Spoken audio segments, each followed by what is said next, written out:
안녕하세요 여러분. 설계가 처음이라 무서우신가요? 오늘은 교내 설계에서 살아남기 2편으로 돌아왔습니다. 이번 영상에서는 설계 수업 16주간 도대체 어떤 흐름으로 진행이 되는 걸까에 대한 그런 궁금증을 풀어드릴 예정입니다. 설계를 처음 시작하시는 분들한테는 전체적인 이런 프로세스를 머릿속에 그려보는 데 도움이 될 거라고 생각이 들고요. 설계를 이미 몇 번 해보신 분들이라면 지금까지 나의 시간 분배와 진행 방식 괜찮았는지 그런 것들을 점검해 볼 수 있는 시간이 될 거라고 생각이 듭니다. 자, 그리고 영상 마지막에 중요한 안내가 있으니 꼭 끝까지 시청해 주시기를 부탁드리겠습니다. 한 가지 질문 드려볼게요. 설계를 잘하고 싶다면 가장 먼저 해야 될 일이 무엇일까요? 바로 기본에 충실하기입니다. 많은 후배분들이 어떻게 해야지 A+ 받을 수 있어요? 라고 물어봐요. 근데 그 답은 아주 기본적인 데에 있습니다. 제가 지금부터 말씀드리는 세 가지는 너무 당연하지만 중요한 포인트입니다. 설계 생존 핵심 팁 세 가지 지금부터 말씀드려 보겠습니다. 첫 번째, 계획 수립하고 지키기. 2학년 1학기와 2학년 2학기 사이에 제 설계 결과에는 큰 차이가 났던 가장 큰 이유 한 가지가 존재합니다. 바로 계획을 세웠느냐 안 세웠느냐 이 차이입니다. 설계는 단거리 달리기가 아니라 마라톤과 같다고 생각을 해요. 계획을 세워서 그 시기에 맞게 적정한 단계를 진행하고 있는지, 혹시 내가 늦고 있지는 않은지 끊임없이 체크하면서 수립된 계획을 지켜나가야 합니다. 두 번째, 무조건 마감하기. 여러분은 계획을 왜 세우는 거라고 생각을 해요? 그것은 바로 마감을 지키기 위해서입니다. 설계는 어느 한 프로세스에서만 특출나게 잘하는 것보다는 모든 과정을 일정 수준 이상으로 제 시간 안에 해내는 것이 더 중요하다고 생각을 합니다. 한 번에 제대로 된 마감이 여러분들의 설계 인생을 바꿀 수 있어요. 여러분, 무조건 마감하세요. 세 번째, 설계는 하나의 유기적인 흐름이다라는 것을 기억하는 것입니다. 제가 지금부터 설명드릴 각 주차별 프로세스는 얘네들이 따로따로 존재하는 것이 아니라 앞, 뒤로 계속 연결되고 누적되는 그런 흐름이에요. 그래서 초반에 힘을 빼면 후반에 무조건 힘들어집니다. 꼭 흐름을 생각하면서 진행해 주시기를 부탁드립니다. 자, 이제 제가 직접 만들고 실제로 사용했던 설계 계획표를 보여드릴 건데요. 이 계획표는 제가 2학년 2학기부터 4학년 2학기까지 본격적으로 설계를 하게 되면서 각 프로세스에 얼마간의 기간이 소요되는지, 얼마간의 기간이 필요한지를 평균 내어서 정리해본 표입니다. 가장 무리 없이 마감을 성공했던 방식, 즉 기간 분배를 정리해 보았으니 이 계획표대로만 진행하셔도 여러분들이 무리 없이 마감을 할 수 있으리라고 분명 자신합니다. 자, 그리고 이건 제 졸업 설계 때 실제로 사용했던 계획표 중에 일부인데요.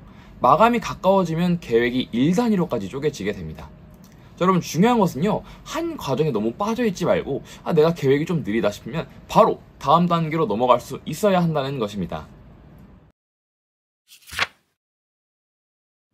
각 주차별 과정을 제 설계물인 예시와 함께 보여드려 볼게요. 1에서부터 2주차는 OT와 사례조사를 하면서 워밍업을 좀 하게 됩니다. 보통 첫 주는 OT, 둘째 주는 사례조사 단계인데요. 하지만 여러분, 사례조사는 이때만 하는 게 아니라 처음부터 마지막까지 끊임없이 해야 되는 작업이에요. 좋은 사례는 항상 좋은 설계의 방향을 결정하는 데 큰 힘이 된답니다. 3주차는 대지조사와 다이어그램을 시작하는 과정이에요. 이제 본격적으로 대지, 대상지에 대해서 조사를 하게 되는데요. 이때 대지조사 발표용 다이어그램 작업을 진행하게 될 것 같아요. 근데 여러분, 다이어그램은 한 번 그릴 때 최종 버전으로 라는 마음으로 작업을 해야 돼요. 최소한의 수정이 이루어지는 건 불가피하겠지만 워낙 할 일이 많은 마감 기간에 조금이라도 일량을 줄이는 것이 좋겠죠. 이때 컬러 코드도 미리 정해두면 패널 작업을 할 때 나중에 큰 힘이 된답니다. 4주차에는 컨셉을 도출하게 됩니다.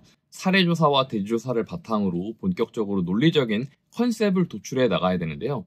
이때부터는 논리의 흐름을 하나의 선으로 쭉 이끌어 나가셔야 합니다. 자세한 내용은 다음 시간에 본격적으로 말씀을 드릴게요. 5주차에는 프로그램 분석과 조닝을 하게 됩니다. 설계할 건물의 유형을 프로그램이라고 해요. 근데 이 프로그램을 필요한 공간에 맞게 도출하고 그리고 수평적이고 수직적인 조닝을 시작을 하게 됩니다.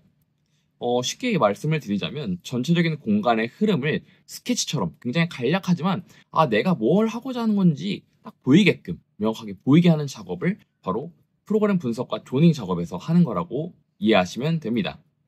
그리고 이제 6에서부터 7주차까지는 매스 프로세스를 진행하게 돼요. 앞선 논리를 바탕으로 매스를 구성해 나가야 되는데요. 매스는 그러니까 덩어리라고 생각을 하면 됩니다.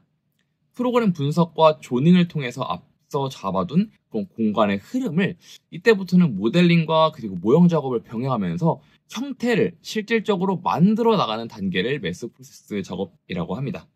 그리고 이제 8주차에는 대부분 중간 마감을 하게 될 것 같은데요.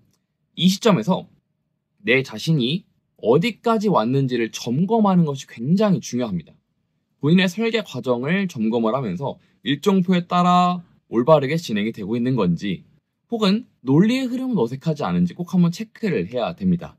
또한 컨셉, 조닝, 매스 다이어그램 같이 정리할 수 있는 것들은 그런 확정된 요소로서 다이어그램으로 미리 그려두는 것이 좋겠죠. 이렇게 된 것이 바로 후반부에 시간을 아끼는 큰 힘입니다. 9에서부터 13주차는 보통 도면 작업을 하게 됩니다. 평면도, 인면도, 단면도 이런 도면 작업을 하게 되는데 도면이 굉장히 어려워요. 하지만 가능하다면 평면, 인면, 단면을 동시에 생각하면서 진행하는 것을 추천드립니다. 이를 위해서 모델링과 도면 작업을 병행하면 훨씬 더 효율적이고 머릿속으로 잘 생각하게 된답니다. 자, 드디어 14에서 16주차가 왔습니다. 이 단계는 마감 준비를 하는 단계인데요. 이 단계에서 저는 꼭 한 가지를 정말 강조하고 싶습니다. 어느 정도의 수정은 있을 수 있겠지만 14주차부터는 더 이상 설계 디벨롭하지 말라고 말씀을 드리고 싶어요. 물론 끝까지 설계를 해야 되는 거 아니냐라는 말들도 충분히 존중합니다. 하지만 저는 마지막 3주간은 논리와 디자인을 좀 정리를 하고 자신의 작품을 완벽하게 다듬어내는 설계를 해서 그에 맞는 좋은 결과를 도출했기 때문에 이렇게 추천을 드리는 거고요. 그래서 마지막 3주는 모형 제작과 패널 발표, 즉 마감에만 집중을 하라고 말씀을 드리는 겁니다. 그래서 14주차는 나중에 다시 설명드릴 모형 제작을 위한 별도 모형용 모델링과 이를 전개한 레이저 커팅 도면 제작, 그리고 이것을 레이저 커팅 업체에 발주를 하고 이것을 기다리는 동안에 패널 요소를 리스트업해보고 이거를 목업해보는 시간을 갖게 됩니다. 물론 여러분들 3D 프린팅을 한다면 이 기간에 3D 프린팅을 준비를 하고 그리고 패널을 하는 기간이라고 생각하시면 될 것 같아요. 15주차에는 완료된 레이저 커팅 재료를 통해 우선 모형을 먼저 완성을 하세요. 그리고 나서 패널을 마무리하는 것을 추천을 드리고요. 자, 드디어 대망의 16주차가 왔습니다. 모형과 패널을 두고 자신의 16주간의 설계를 한번 쭉 떠올려 보면서 발표 대본을 한번 작성해 보세요. 그러면서 PT 연습을 해서 최종 마감 때 멋지게 발표를 한다면 여러분들의 한 학기가 드디어 마무리하게 됩니다. 오늘은 16주 동안 설계가 어떻게 흘러가는지 큰 그림을 한번 그려봤습니다. 다음 주부터는 이 과정을 더 쪼개서 각 단계별로 제가 써왔던 꿀팁을 하나하나 전해드리겠습니다. 그리고 마지막 6편에서는 여러분들이 댓글로 남겨주신 질문들 직접 Q&A로 답변 드릴 예정이니까 설계하면서 겪었던 고민, 막히는 지점, 궁금했던 점 있다면 지금 이 영상에 댓글로 꼭 남겨주세요. 소중한 고민 하나하나 진심을 담아 답변해드리겠습니다. 그럼 다음 주에 또 만나요.